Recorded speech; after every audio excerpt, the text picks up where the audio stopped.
Good morning, and welcome to the second season of the Morning Talk Status, an up-close interview with the Kuwait diplomat, the first web portal of Kuwait's diplomatic community. In a country where 165,000 Filipinos become an integral part of a nation building and economic development, the Philippine Embassy, in particular its labor section, tirelessly adhering tough demands by overseas Filipino workers. Hosts Jane and Laika interviewed the Philippine Labor Attache, Dicang, a diplomat of principle and integrity with passion to aid every Filipino who stands in front of challenges and labor disputes. Good morning, sir, and welcome to Kuwait Diplomat. Good morning and good morning to all your viewers. Sir, for the benefit of our viewers, could you please kindly explain what a labor attaché is? Well, the labor attaché ensures the well-being and welfare of Filipinos overseas and also deals with facilitation of employment for Filipinos going overseas and also deals with policy development on labor matters for the benefit of Filipinos. And sir, prior to being the labor attaché of Kuwait, could you kindly name all the posts that you have served in the past? Yes, I was posted at the Philippine Embassy in Seoul, Korea. That was my first post. Then I was also posted at the Manila Economic and Cultural Office in Taipei, Taiwan. My third post was in our Consulate General in Jeddah, Saudi Arabia. Then I was also assigned in Al-Kubar under the Philippine Embassy in Riyadh. And this is my fifth posting. And which post do you consider the most challenging one? Well, for Saudi Arabia, it's relatively challenging in a sense that it's so geographically expansive. There are limitations in Saudi Arabia, and there's also a tight protocol.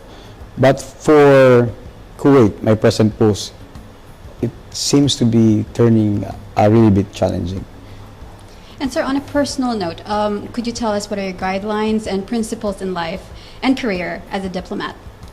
Well, there's always hard work and discipline to get you somewhere, and you really have to have heart to help people. And what do you consider the peak of your career being a diplomat yourself? When you accomplish your objectives, when you have programs and you accomplish these programs, and when you get the trust of the people. Sir, could you tell us who is Dicang? Well, it's difficult to describe yourself, but may I say that I'm a very sensitive person and I love to be being around people.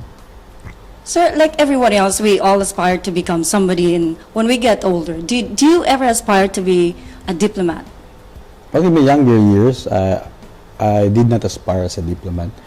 In my high school and college years, I was always with the student council, so it's quite related.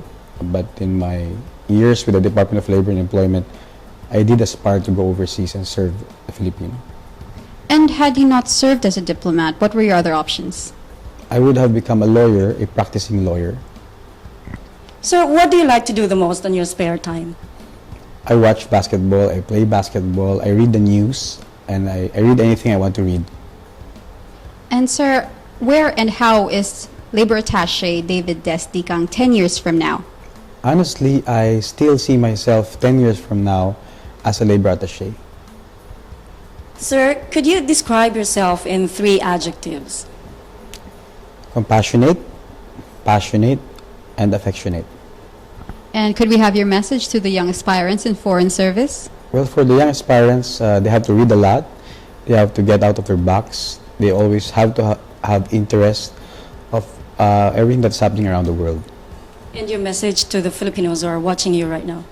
Well, for the Filipinos who are working here in Kuwait and who are working overseas, let's just do what we do best, hard work, discipline, and espousing the values of what a true Filipino is. And as Filipinos, we have to have a shared vision so that we can go forward. Well, thank you very much, sir, for gracing Kuwait Diplomat. Thank you very much. It's been a pleasure. Thank you very much for watching the show.